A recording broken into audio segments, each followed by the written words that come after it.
Muy bien, hermanos, pueden tomar asiento, por favor.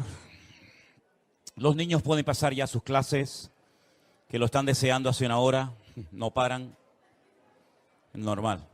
Los niños van a estar ahora atendidos en las clases, tenemos diferentes salones, diferentes lugares donde los niños van a ser atendidos por su correspondiente edad. Y gracias al Señor por todas las maestras, las hermanas que muchas veces se pierden las reuniones, ¿sabes? Para que tú como padre y como madre estés tranquilo ahora ahí en la sala. Hay personas que están cuidando a los niños, pero no solamente cuidándolos, sino enseñándoles la Biblia, enseñándoles la palabra, principios, ¿vale? Que es tan importante, sobre todo en estos tiempos locos en los cuales vivimos, ¿no? Donde el mundo está al revés, como dicen algunos, ¿verdad? Lo vemos en el clima, donde antes llovía, ahora hay desierto total. Donde antes era desierto, ahora llueve y nieva. Bueno, lo natural, yo siempre he dicho que es un reflejo de cómo está el mundo espiritualmente hablando. El mundo también está al revés. Antes lo que era malo, ahora es bueno y es popular. Y como dijo una persona a lo largo de la historia, no todo lo popular siempre es bueno, ni todo lo bueno es popular muchas veces. Nosotros no nos movemos por lo que le agrada a la gente. Detrás de nuestras vidas hay principios, detrás de nuestras vidas hay valores que lamentablemente ya se enseñan poco o casi nada en las escuelas. Ya los maestros prácticamente en las escuelas han perdido aquella autoridad que tenían, ¿verdad? De corregirnos, no solamente de enseñarnos, sino a veces de castigarnos, incluso, ¿no? De ponernos de cara a la pared, de no dejarnos salir al recreo. Y todo aquello, aunque no lo entendíamos en su momento, todo aquello fue necesario, ¿sabes? Lamentablemente hoy en día parece que la disciplina es la asignatura pendiente de la sociedad. Nadie quiere obedecer a nadie, todos quieren opinar, todos quieren hablar, nadie se quiere sujetar a nadie. Los hijos ya hoy en día le dicen a los padres lo que tienen que hacer. Cuando los niños pequeños hablan, los mayores se callan. Y podríamos hacer una lista inmensa, ¿verdad? De cómo la vida ha ido cambiando y cambiando, pero yo creo que en algunos aspectos a peor. Dijo Albert Einstein en una ocasión que cuando la tecnología supera a la humanidad, mal le va al mundo. Y lo dijo hace muchísimo tiempo. Imagínense si ese hombre, si ese genio viviera hoy en día, ¿no? Y viera cómo los hijos, los jóvenes, los niños, los nietos muchas veces están dominados por las maquinitas. No tienen comunión, no tienen relación con nadie, no ves a niños jugando en las plazas, en las calles como antaño, ¿verdad? Sino que los ves muchas veces encerrados, no solamente en sus casas, sino incluso encerrados en sí mismos, ¿verdad? Solamente jugando a distancia y pegando tiros por aquí y por allá virtualmente, pero lamentablemente vivimos en un mundo muy complicado, sobre todo para los que tienen niños pequeños hoy en día. Que el Señor os dé sabiduría, ¿eh? Yo, gracias a Dios, ya mis hijas están grandes y bueno, ya son mayores de edad, pero los que tenéis niños pequeños y los tienen que mandar al colegio y meterlos ahí toda una mañana o todo un día, ya podéis orar por vuestros hijos, ¿eh? Porque si ustedes piensan que por traer a los niños un día a la semana a la iglesia, ya los niños están sanados y vacunados en contra de toda la basura que están enseñando en las escuelas y de todo el veneno que intentan forzar y meterle a los niños, pues se equivocan, hermanos. La iglesia simplemente es un refuerzo de los principios, de la moral, de todos aquellos valores que ustedes como padres tienen que inculcarle a sus hijos, pero no solamente con palabras, sino con sus acciones y con sus hechos. Que los hijos vean que sus padres viven lo que dicen creer. Que sus padres se aman y se respetan y que no solamente ponen cara de niño bueno y de religiosos en la iglesia, sino que en la casa se respira una atmósfera no contaminada, no tóxica, sino una atmósfera espiritual donde si se tiene que pedir perdón, se pide perdón. Si se tiene que llorar, se llora. Si se tiene que reír, se ríe. Si tenemos que padecer, padecemos todos. Y de esa manera, la casa no solamente es un lugar donde el niño vive y se le da la ropa y la comida, sino es una escuela, es un taller del alma, ¿verdad? Es un taller donde el niño aprende esos valores que yo sé positivamente que hoy en día no los van a aprender ni en la calle y lamentablemente ni siquiera en muchos colegios, aunque sean de pago, aunque sean incluso colegios de alto nivel. Lamentablemente está de moda la desobediencia, está de moda la anarquía, ¿verdad? Ya no hay valores absolutos, todo vale. Yo me siento un niño de 5 años y, bueno, me tienen que entender que yo me siento como un niño de 5 años. El otro se siente como una mujer en un cuerpo de hombre, un hombre en un cuerpo de mujer, y el otro se siente gallina, y el otro se siente pollo, y el otro se siente lo que sea. Entonces, vivimos en un mundo que uno dice, o yo soy un bicho raro que no encajo en ninguna parte, o algo ha pasado que nos hemos dejado arrastrar por la corriente y no hemos sido capaces, ya no digo de mantenernos, sino de nadar en contra de esa corriente que viene cada vez con más fuerza y con más ímpetu, sobre todo contra las familias de todo tipo, ¿no? Así que el Señor nos ayude y orad para que Dios os dé mucha sabiduría para criar a vuestros hijos en el temor de Dios. Amén, hermanos. Bueno, damos la bienvenida a todos los que suelen congregarse en este lugar, los que están siguiendo este culto en directo por las redes, los que están por primera vez. Nos alegra mucho ver a Domingo otra vez, este gran amigo y hermano nuestro en Cristo, Canarión. Enhorabuena, enhorabuena. Un aplauso a los canariones. Y viene en esta ocasión acompañado por Adriana, por su esposa, a la cual también le damos un aplauso de mucho cariño. Estamos muy contentos de que estés con nosotros en esta tarde. Dios te bendiga mucho. De verdad, Dios os bendiga grandemente. Creo que la fotografía que ponían cuando se anunciaba el bautismo, creo que era el bautismo de... se me fue el nombre. ¿Quién es esa chica? Esa es tu hija, ¿no? ¿Cómo se llama?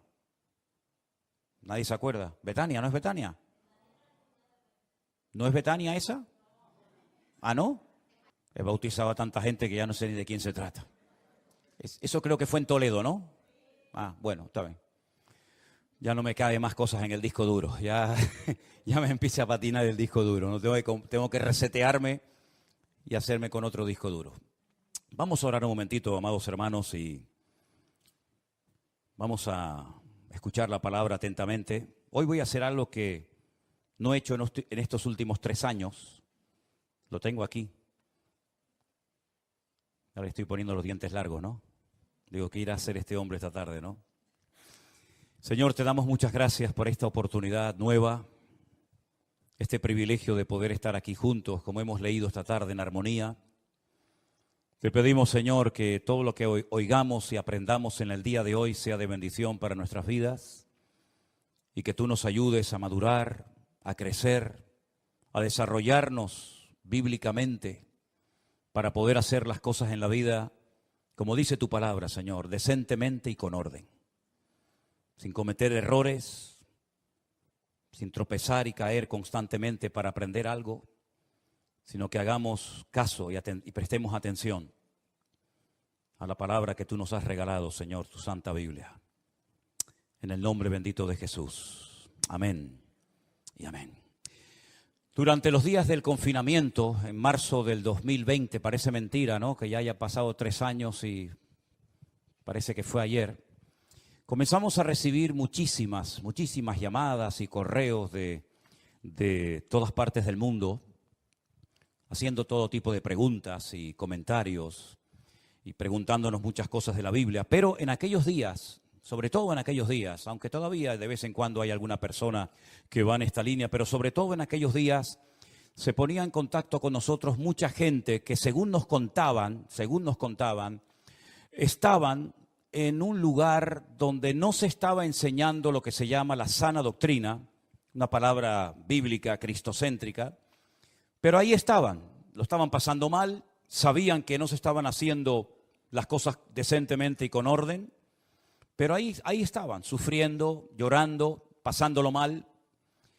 Y nos contaban de Perú, de México, de Argentina, de Estados Unidos, de todas partes del mundo. La gente nos decía, en mi iglesia se está enseñando esto, se está practicando esto otro. ¿Usted qué opina? ¿Qué dice la Biblia? En fin, fueron unos días de verdad muy intensos, tratando de ayudar a tanta gente confundida, que andaba en la ignorancia a pesar de que eran cristianos de años, Y en aquellos días me dio por escribir cosas. Yo comenzaba, me venían pensamientos y escribía y escribía. No suelo hacer eso, generalmente lo recuerdo, pero en aquellos días comencé a escribir. Y estos apuntes que yo tomé, que hoy los pasé a máquina, estaban con mi letra arameo hebraica, ¿no? Que a veces no la sé ni leer yo.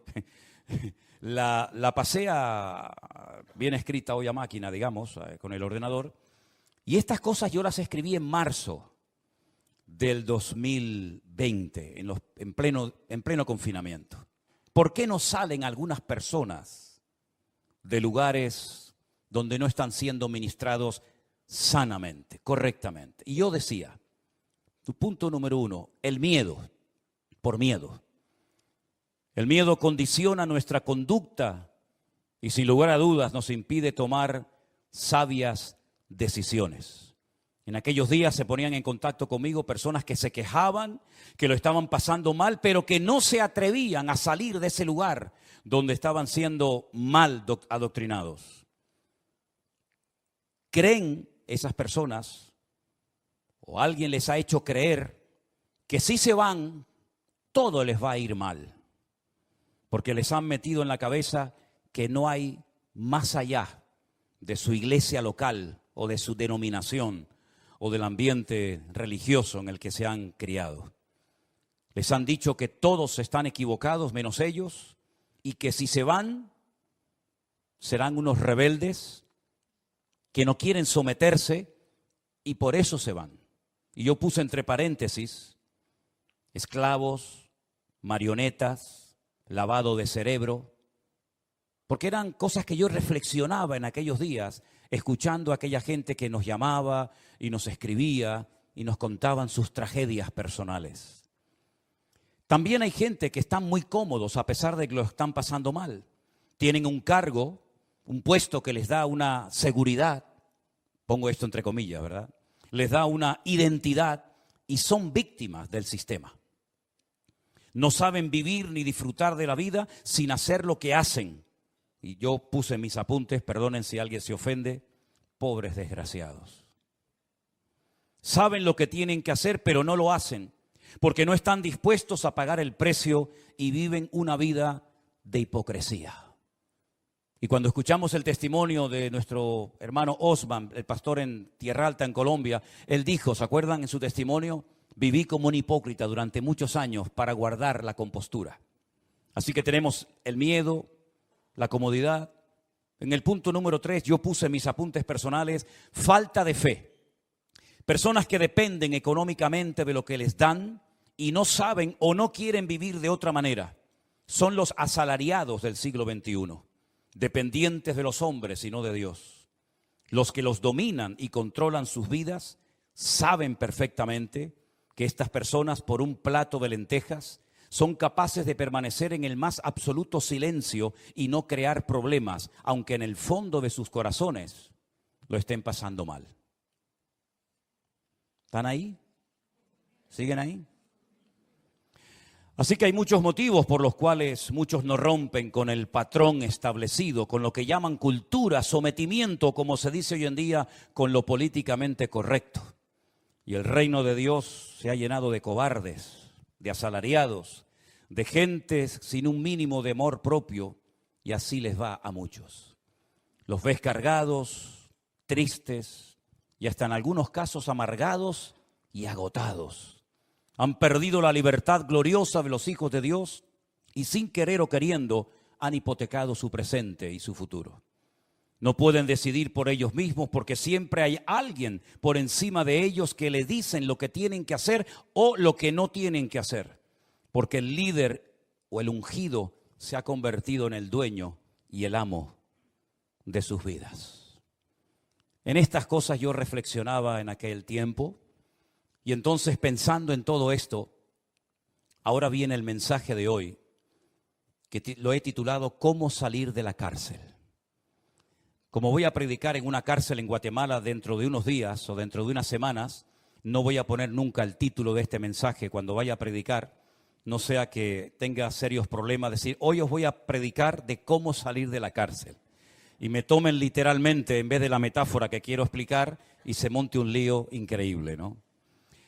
El primer versículo que yo quiero compartir esta tarde con ustedes se encuentra en Gálatas capítulo 5, verso 1.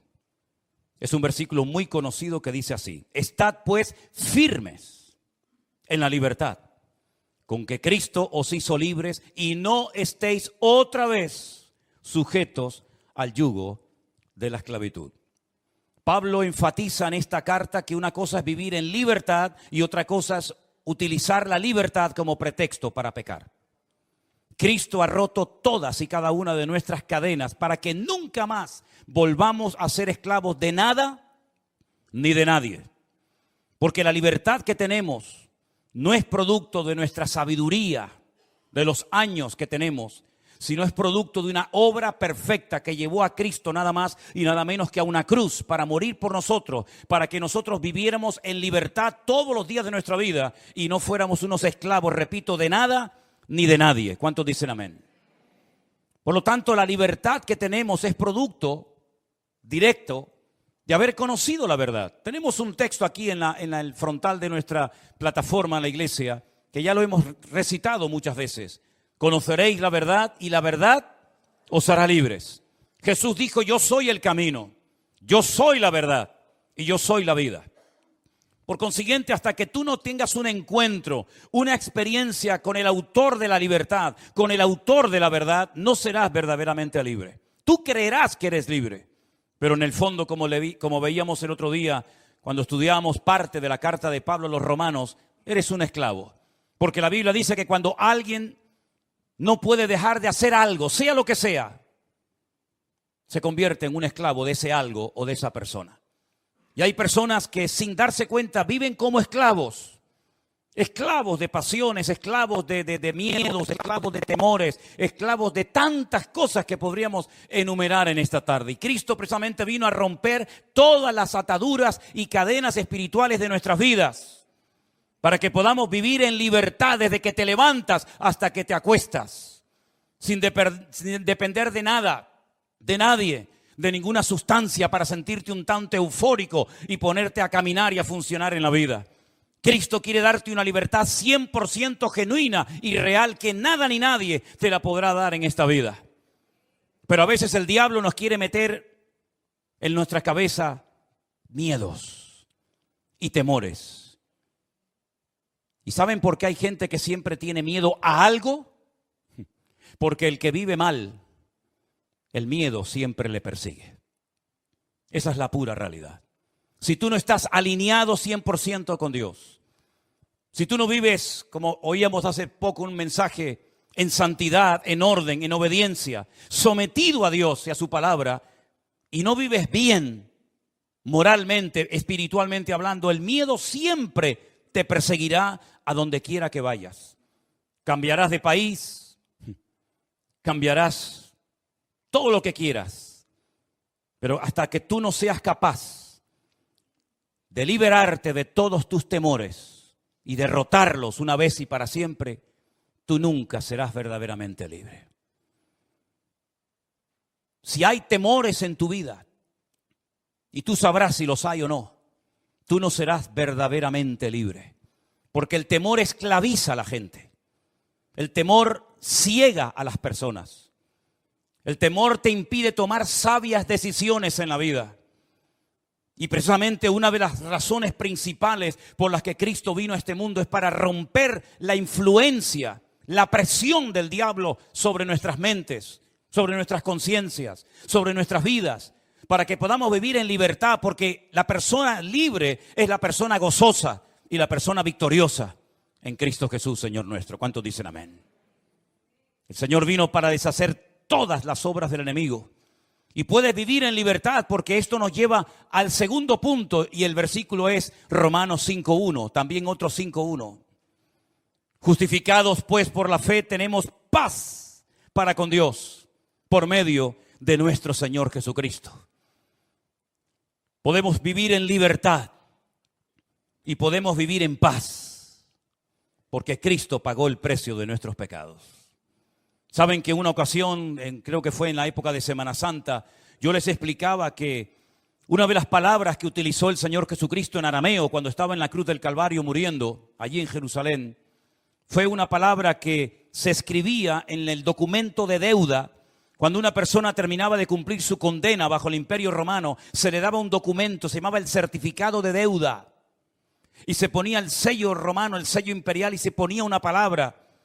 De tal manera que esa persona podía demostrarle a cualquier romano que lo detuviera en la calle, cuando fuera a cualquier otra provincia romana o a cualquier parte del mundo, que su deuda había sido pagada y cancelada porque ya había salido libre y en paz de la cárcel. Y eso es lo que hizo Cristo en la cruz cuando murió por nosotros. No hizo, perdón la expresión, una chapuza, una obra inconclusa, incompleta, sino que Él murió verdaderamente para que tú vivas en paz y en libertad todos los días de tu vida. Y no tengas que depender de un saludo, de una llamada, de una visita, de un aplauso, de nada. Sino solamente tú dependes del amor de Dios que mora en tu corazón por la presencia suya en tu vida.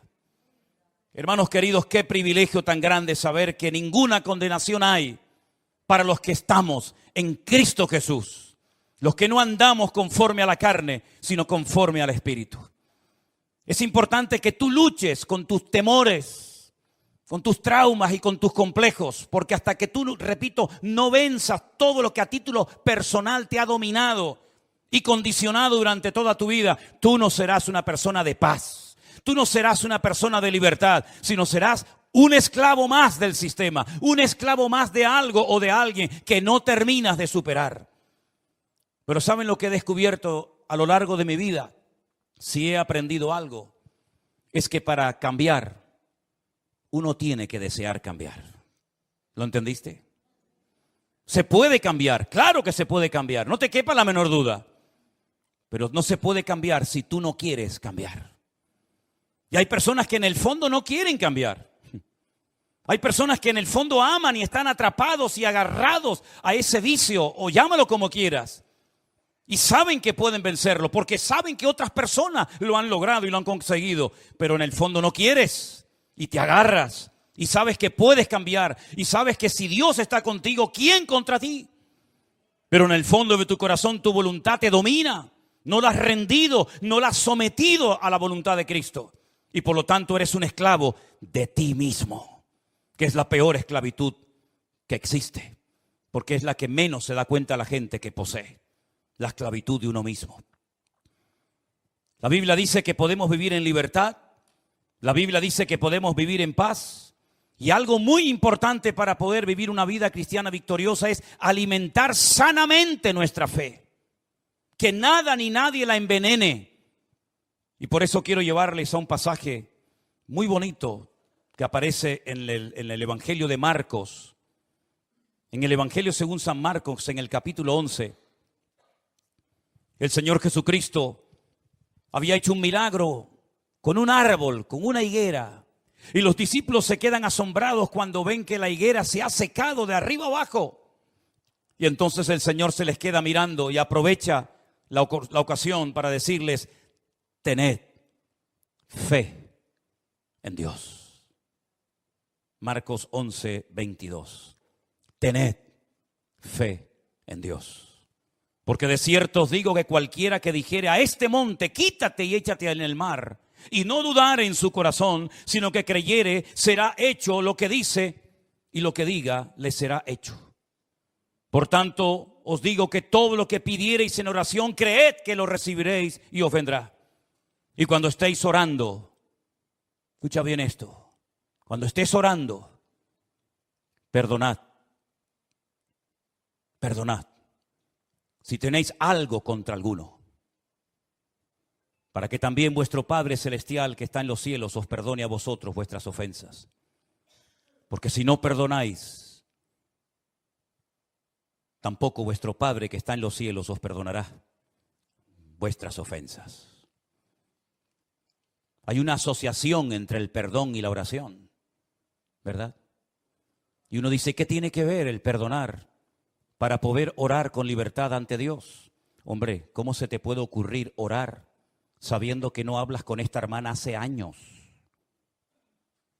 ¿Cómo te atreves a orar y pedir que Dios te use y te bendiga cuando esquivas el encontrarte con esta persona en el pasillo de la iglesia o en la calle o en el supermercado o en el colegio o a donde vayas? ¿Qué cristianismo te estás inventando tú?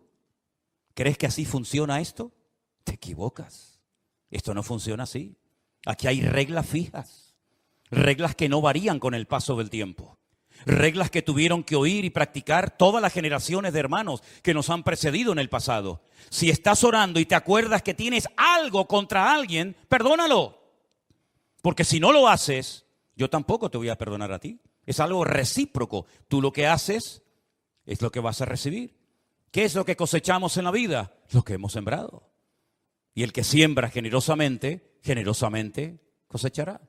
Mas el que siembra corrupción, el que siembra para su propia vida y para su propia carne y su propio ego, de la carne segará corrupción y muerte. Por eso, mis queridos hermanos, no solamente tenemos que mantener nuestra libertad y no perderla por nada ni por nadie, y no perder nuestra paz por nada ni por nadie, sino alimentar adecuadamente nuestra fe. Y la pregunta obvia es, ¿y cómo puedo alimentar correctamente mi fe? Con la palabra de Dios. ¿Con qué limpiará el joven su camino? Preguntaba el salmista, dice, con guardar tu palabra y tus mandamientos. En otras palabras, ¿de qué estás llenando tu vida? ¿De vanidades? ¿De tonterías? ¿O estás llenando tu alma y tu fe con la sana y bendita palabra de Dios, que es la que en un momento puntual puede traer fortaleza y ánimo y renuevo y visión y poder a tu vida? Así que si quieres mantenerte en la libertad que Dios te ha dado gratuitamente, y si quieres mantener la paz, sin lugar a dudas vas a tener que comer sanamente para poder tener salud espiritual y mental en tu vida. Porque hay tantas personas últimamente que están mal de la cabeza, y sobre todo jóvenes. Porque hay tantas enfermedades raras y extrañas que parece que antes no existían. Bueno, vayan a Deuteronomio capítulo 28 y dice que la consecuencia del pecado muchas veces son enfermedades de todo tipo, incluso enfermedades que no existían en aquella época, que vendrían en los últimos tiempos como consecuencia de la rebeldía y del pecado y de la desobediencia del hombre. Y lo estamos viendo, todos los días lo estamos viendo. Así que, mis queridos hermanos, nosotros somos los responsables principales de nuestra salud espiritual, no el pastor, no la iglesia, no la sociedad. Yo soy el responsable de mi alimento espiritual, de mi fortaleza, de mi integridad, de mi moral, de mis principios, de todo. Yo soy el mayor responsable de mi propia vida, porque nadie se va a cuidar mejor que yo. Amén, hermanos. Así es que se puede cambiar, pero para cambiar uno tiene que querer cambiar y tienes que pelear por tu libertad. Y si alguien viene a robarte tu libertad, o si alguien viene a robarte tu paz, huye, porque huir no es de cobardes, sino de valientes. A veces es mejor una huida a tiempo, ¿verdad? A veces es mejor llevar la afrenta en la cara que la mancha en el alma. Por eso, mis queridos hermanos, qué importante es seleccionar nuestras amistades, los lugares donde vamos a pasar nuestro tiempo, el terreno donde vamos a sembrar de nuestros recursos y talentos y dones, si es que sabemos cuáles son. Qué importante es que nosotros vigilemos atentamente nuestra vida, porque lo más importante de la vida, sin lugar a dudas, es la vida misma. Y por eso, mis amados hermanos, no coma basura, no coma comida caducada.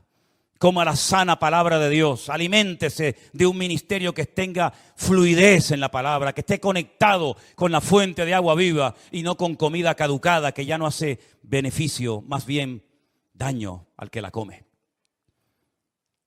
Creo que hay una actitud que nosotros tenemos que desarrollar y mantener todos los días de nuestra vida, y eso sí que es obligación de los padres, enseñarlo en el hogar.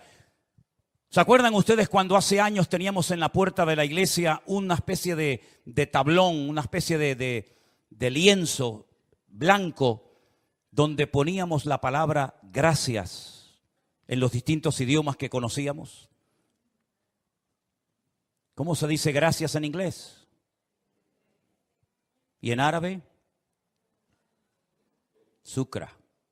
¿Y en hebreo? Todá. ¿Y en francés? Merci. ¿Y en alemán? Danke. Apréndase esa palabra en todos los idiomas que pueda. Pero sobre todo practique la gratitud, porque la gratitud sana el alma herida. No hay nada mejor que ser agradecido con todo, con lo que tienes y con lo que no tienes. El dar gracias cada día a Dios por la vida, gracias por la ropa, gracias por la salud, gracias por el coche, gracias por la casa, gracias por todo. Hermano, eso es salud para tu alma. Eso trae vitalidad a tus huesos. Incluso saben que yo les enseñé en una ocasión, espero que lo recuerden, que hay milagros que se produjeron en el ministerio de Cristo cuando Él dio gracias al Padre. Y se lo recuerdo simplemente, la multiplicación de los panes y de los peces, ¿se acuerdan? Miles de personas hambrientas. Jesús le dijo, no los despida, no le digan a la gente que se vayan. ¿Por qué se tienen que ir la gente hambrienta? Dadle vosotros de comer. Aprender a solucionar problemas, que para eso yo os he enseñado a trabajar con multitudes. Dadle vosotros de comer. Pero señores, que ni 200 denarios, dicen, bastarían, pues hagan algo. Pero si sois mis discípulos, dad la talla.